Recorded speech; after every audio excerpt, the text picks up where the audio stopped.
এবছর 2025-26 শিক্ষাবর্ষে নার্সিং ভর্তি পরীক্ষার মোট আবেদন সংখ্যা কত জমা পড়েছে, তোমাদের ভর্তি পরীক্ষা পিছাবে কিনা এবং নতুন করে আবেদনের সুযোগ দেবে কিনা, সো এই বিষয়গুলো নিয়ে আলোচনা করব এবং সবচেয়ে বেশি কোথায় আবেদন পড়েছে এবং সবচেয়ে প্রতিদ্বন্দ্বী কম থাকবে কোথায়, চান্স পাওয়া সবচেয়ে ইজি হবে কোথায়, সো এই বিষয়টা নিয়ে আলোচনা করব। দেখো, নার্সিং আপডেট 2026 এবছর 2026 সালে তুমি নার্সিং ভর্তি পরীক্ষায় অংশগ্রহণ করবে। মোট আবেদন সংখ্যা যদি চিন্তা করো, দেখো বিএসসি নার্সিং এ মোট আবেদন পড়েছে 32,894টি, যেখানে হচ্ছে প্রতি আসন সংখ্যা রয়েছে কত, দেখো 1800।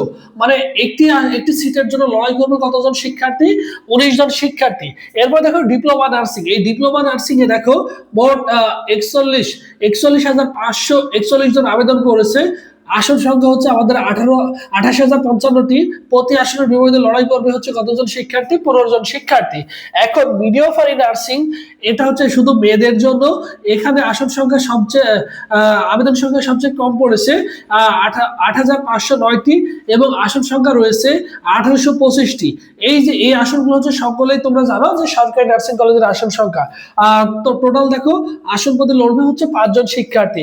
প্রতি বছরে কিন্তু এখানে দেখা যায় সবচেয়ে কম স্কোর নেই কিন্তু এখানে চান্স হয়, আবার প্রতিদ্বন্দ্বী এখানে কম থাকে। বিশেষ করে তো মেয়েরা যারা একটু চালাক ছিল তারা কিন্তু কি করছে, এখানে কিন্তু মিডিওফারি, কারণ তার চাই একটা সরকারি নার্সিং কলেজে আসি, সো সেই ক্ষেত্রে সে কি করছে, এখানে আবেদন করছে। প্রতি আসনের জন্য 5 জন লড়াই করবে।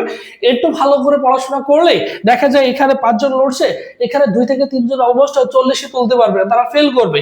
আর বাকি যে 2 থেকে 3 জন থাকবে তারা যদি একটু ভালো করে পড়াশোনা করে তাহলে দেখা যায় অনার্সে নার্সিং কলেজে কিন্তু অনার্সে কিন্তু কি হয়ে যায়, চান্স হয়ে যায়। তুমি চিন্তা করে দেখো, এখানে হচ্ছে মাত্র 5 জন, এর মধ্যে আবার দেখা যায় কি অনেক ছেলে মেয়ে পরীক্ষায় দিবে না সময় মতো।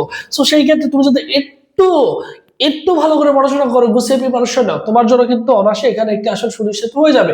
তাই তোমার হাতে যে সময়টা রয়েছে একটু যদি গুছিয়ে প্রিপারেশনটা নিতে পারো তাহলেই তুমি একটি আসন সুনিশ্চিত করতে পারবা। কিভাবে করতে পারবা, এখন দেখো এই যে এই প্রিপারেশনটুকু নিতে হলে তুমি চাইলে কি করতে পারো, তোমার একটা যদি মাস্টার প্ল্যান থাকে সুন্দর করে যে কোন কোন টপিকগুলো পড়তে হবে ভাইয়া, ওই টপিকগুলো সুন্দর করে আমি কি করবো, রিভাইজ দিয়ে যাব। এইভাবে প্রত্যেকটা সাবজেক্টে তোমার যে 5টা সাবজেক্টের পরীক্ষা হবে, কোন টপিকগুলো ভেরি ভেরি ইম্পর্টেন্ট, ওই টপিকগুলো যদি সুন্দর করে বারবার পড়ে যেতে পারো, আশা করি ওইগুলো থেকে তোমার কোশ্চেন করা হবে, ওইগুলো পড়লে হয়ে যাবে। ঠিক আছে, যেগুলো আমাদের পড়তে হবে না ওইগুলো পড়ার দরকার নেই, জাস্ট তোমাকে বুঝতে হবে যে কোথায় থেকে কোশ্চেন করা হয় এক্স্যাক্টলি, ওই জায়গাতে তোমাকে খুঁজে বের করতে হবে। সেই জিনিসগুলো তুমি চাইলে কিন্তু আমাদের এখান থেকে শেষ পর্যন্ত গুছিয়ে প্রিপারেশন নিতে পারো। যেখানে দেখো 70 প্লাস এক্সাম, ঠিক আছে, এবং এই যে তুমি সাজেশন পিডিএফ, এই সাজেশন তো পিডিএফ পেয়ে যাও, প্রত্যেকটা সাবজেক্টের জন্য আলাদা আলাদা এমসিকিউ পিডিএফ সাজেশন রেডি করা আছে। এবং বিশেষ করে প্রত্যেকটা ফিজিক্স, কেমিস্ট্রি, ম্যাথ, বায়োলজির জন্য কোন কোন টপিকগুলো পড়বা, এখানে কিন্তু 12 থেকে 15টা করে টপিক সিলেক্ট করে দেওয়া আছে, 20টা টপিক সিলেক্ট করে দেওয়া আছে।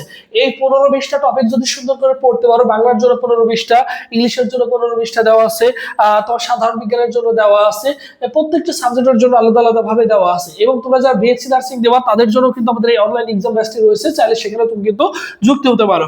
ফি হচ্ছে মাত্র 210 টাকা এই মুহূর্তে।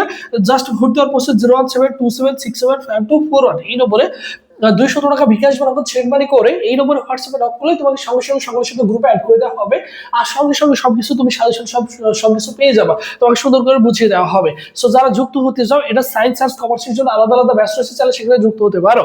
ঠিক আছে, এবং বেসরকারিতে আসন সংখ্যা রয়েছে দেখো 7,425টি, বিএসসির জন্য, ডিপ্লোমার জন্য রয়েছে 17,835টি, আর মিডিওফারির জন্য রয়েছে হচ্ছে 3,960টি। ঠিক আছে, তার মানে তুমি যদি একটু ভালো করে পড়াশোনা করো, পাস করা মানে তুমি কি করতে পারো, তুমি চাইলে এখানে কিন্তু ভর্তি হয়ে যেতে পারো। ঠিক আছে, অনার্সে, আর এখানে তো অনার্সে তুমি সরকারি নার্সিং কলেজে চান্স পেয়ে যাবা।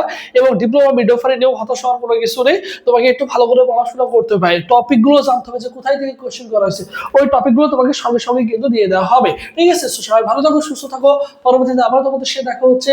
আল্লাহ হাফেজ।